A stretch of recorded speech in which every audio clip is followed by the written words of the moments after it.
ఇండియాలోనే #1 varicose veins hospital Avis vascular centre.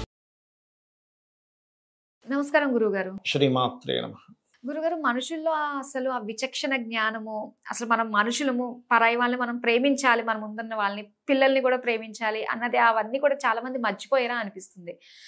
నిన్నటికి నిన్న ఏమైందంటే, స్కూల్ పేరు చెప్పచ్చా లేదని కానీ చెప్పడం మంచిదే, అందరికీ కూడా తెలుస్తుంది. కానీ బిర్లా ఓపెన్ మైండ్ స్కూల్ అని చెప్పేసి ఇంటర్నేషనల్ స్కూల్ గురుగారు, అందులో 2nd క్లాస్ చదువుతున్న ఒక చిన్నారి పైన టీచర్ ఎంత దారుణంగా బిహేవ్ చేసిందంటే, నోటికి ప్లాస్టర్ వేసేసి కళ్ళల్లో పెన్సిల్ తోటి గుచ్చిందంట. ఎంత దారుణం అంటారు అసలు. అలాగే మొన్నటికి మొన్న నోయిడాలో కూడా ఇలాంటి సంఘటన జరిగింది. డే కేర్ సెంటర్ లో 15 నెలల పాపని చాలా దారుణంగా హింసించారు, తిండి పెట్టకుండా కొట్టడము. అలాగా అసలు ఏం తెలుస్తుందండి పిల్లలకి?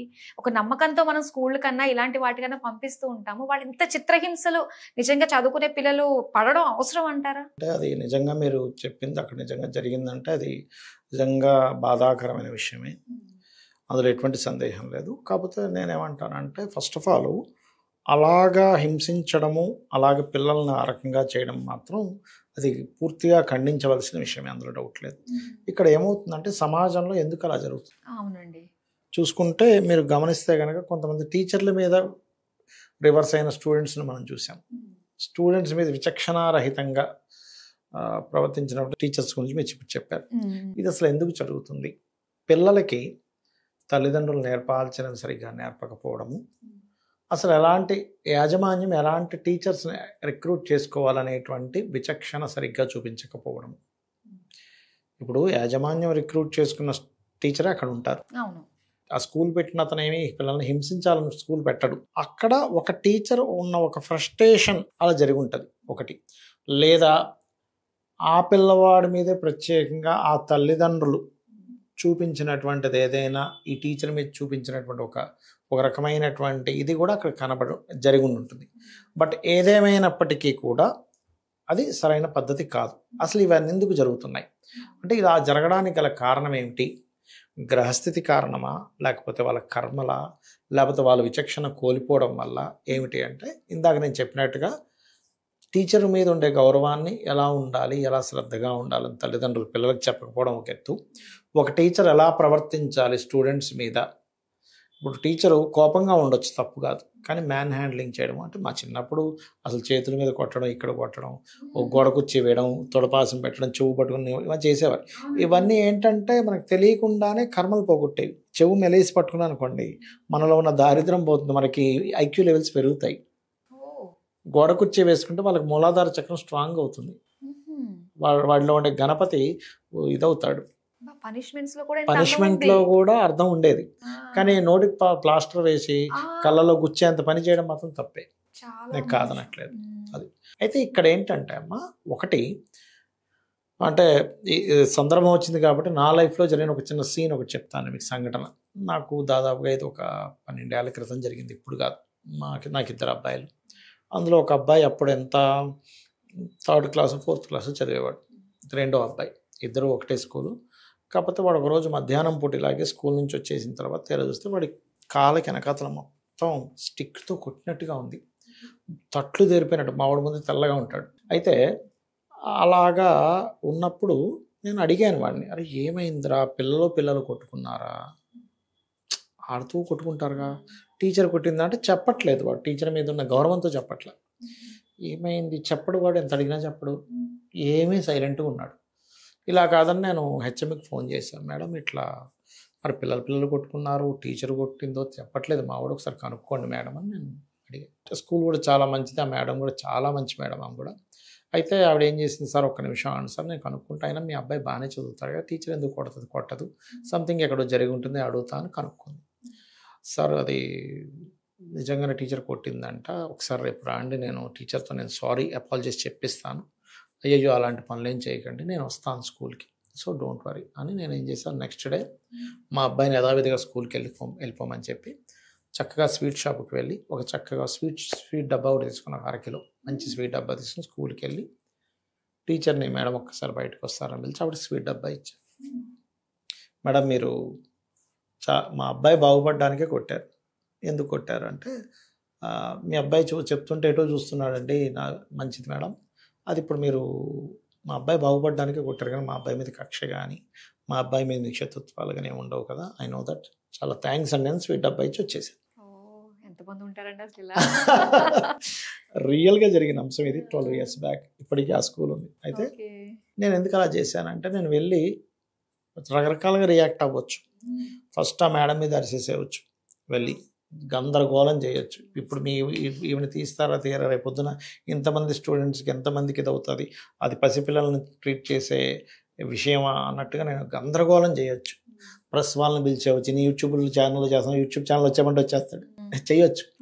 దానివల్ల అక్కడ జరిగేది ఏమిటి, ఫస్ట్ నా అబ్బాయి వాల్యూస్ తెలుసుకోడు. దానివల్ల ఏ వాల్యూస్ తెలుసుకోడు, మా అబ్బాయి పాడైపోతాడు ఫస్ట్. దానివల్ల ఏంటంటే, ఓహో నేనేం చేసినా మా నాన్న నాకు సపోర్ట్ ఉంటాడు అనమాట, ఏ తప్పైనా చేయొచ్చు అనుకుంటాడు. రెండవది, ఆ టీచర్కి ఇచ్చి ఏమి పేరెంట్స్ రా, నేనేదో వీడు బాగుపడాలని 2 దెబ్బలు వేస్తే ఈయన పరిగెట్టుకొని వచ్చాడు, ఈయనకేం తెలుసు, పిల్లలంతా గందరగోళం చేస్తారు, పిల్లలతో వేగేది మాకు తెలుస్తుంది, కానీ ఈయనకేం తెలుసు, ఇంట్లో కూర్చొని ఆఫీస్లో కూర్చొని ఉంటాడు, ఈయనకి తెలుస్తుందా అసలు, మనం పట్టించుకో, వాళ్ళ మార్కులు ఎట్ట సంకనానికి సంబంధం లేదు, అంతే అనుకోవచ్చు. వస్తే 35 మార్కులు పాస్ మార్కులు వస్తే రాని వాడే సంకనాకుతాడు, వాడి జీవితం పాడు చేసుకుంటాడు. నాకేం పోయింది అనుకుని వదిలేస్తుంది, లేదా ఆ స్కూల్ నచ్చకపోతే ఇంకో స్కూల్లో పోయి జాయిన్ అవుతుంది, అంతకుమించి ఇంకేం జరగదు. కానీ మనం ఏ విషయాన్ని అలా డీల్ చేయాలో తెలుసుకుంటే అప్పుడు ఏమవుతుంది, ఆ అమ్మాయికి ఎస్ నన్ను గుర్తించారు వీళ్ళ ఫాదర్, నేనేమీ మిస్టేక్ చేయలేదు అని నన్ను గుర్తించారు, నేను ఎందుకు కొట్టానో ఒక ఇది ఉంది. ఇంకోసారి మా అబ్బాయిని చూసినప్పుడల్లా స్వీట్ అబ్బా గుర్తుకొస్తుంది. ఓకే, అందుకని నేనేం చేసి ఆ రోజు ఆలోచించి, ఇలా కాదు ఇది ఇలా చేయాలి, టీచర్కి ఏమి మా అబ్బాయి మీద కక్ష కార్పణ్యాలు ఏం లేవు. అయితే మీరు ఇందాక మీరు చెప్పినటువంటి దాంట్లో కొంతమంది ఉంటారు, అంటే వాళ్ళు పిల్లల యొక్క మనోభావాల్ని, పిల్లలకి ఇట్లా ట్రీట్ చేయకూడదు తెలియవు. కొన్ని ప్లాస్టర్ వేయాల్సిన అవసరం ఏముంది, నోటికి ప్లాస్టర్ వేసేసి అంత భయపెట్టాల్సిన అవసరం లేదు. అయితే కొంతమంది పిల్లలు కూడా అంత అల్లరిగా ఉంటారు, అంటే వాళ్ళ జాతక చక్రాల్లో పిల్లలు టీచర్స్కి వ్యతిరేకంగా ఉండే పిల్లలు, టీచర్సే పిల్లల్ని హింసించే తత్వం ఉన్న టీచర్స్. అందుకే నేను ఒకటే చెప్తాను ఎప్పుడు కూడా, గురువులను ఎంపిక చేసుకునేటప్పుడు అందరికంటే చాలా జాగ్రత్తగా ఎంపిక చేసుకోవాలి. ఎందుకంటే ఒక టీచర్ యొక్క ప్రవర్తన, ఒక టీచర్ ఎక్స్ప్లెయిన్ చేసేటువంటి విధానము ఆ పిల్లవాడి భవిష్యత్తును మారుస్తుంది. టీచర్ ఎంత నైతిక సంబంధించినటువంటి విలువలు నేర్పిస్తే అంత గొప్పవాడు అవుతాడు. ఆ వ్యక్తి గొప్పవాడు అవ్వడమే కాకుండా దేశాన్ని బాగు చేస్తాడు, ఆ ఇంటిని బాగు చేస్తాడు. అదే ఈ పిల్లవాడికి గనక ఒక రకమైనటువంటి హింస నేర్పించి, ఒక రకమైన హింసించి టీచర్ మీద గౌరవం పోవడమే కాకుండా చదువు మీదే పూర్తిగా గౌరవం పోతుంది. ఓకే, అవును అవ్వచ్చు. చదువుపిచ్చి ఏంటి స్కూలా, టీచర్సా? ఇప్పుడు గౌరవం టీచర్ మీద పోతే టీచర్ చెప్పే సబ్జెక్ట్ మీద కూడా లేదుగా. టీచర్ చెప్పే సబ్జెక్ట్ మీద లేనప్పుడు వాడికి మార్కులు ఎలా వస్తాయి? మనకు అందుకే గురు బ్రహ్మ గురుర్ విష్ణు గురుర్దేవో మహేశ్వర.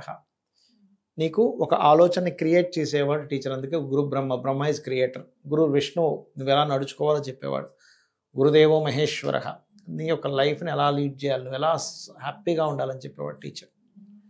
అందుకని గురువులను ఎంపిక చేసుకునేటప్పుడు ఏ స్కూల్ కాలేజెస్ వాళ్ళైనా ముఖ్యంగా విషయాలు ఏంటంటే, వాళ్ళకి ఓపిక, సహనం, పిల్లల్ని ఎలా అర్థం చేసుకోవాలి, ఎంత రెస్పెక్ట్ఫుల్గా ఉండాలి. ఫస్ట్ ఆఫ్ ఆల్ ఏంటంటే టీచర్ వైపు నుంచి పాతకాలం టీచర్లు కనుక మీరు చూస్తే రెస్పెక్ట్ఫుల్గా సీరియస్గా ఉండేవారు.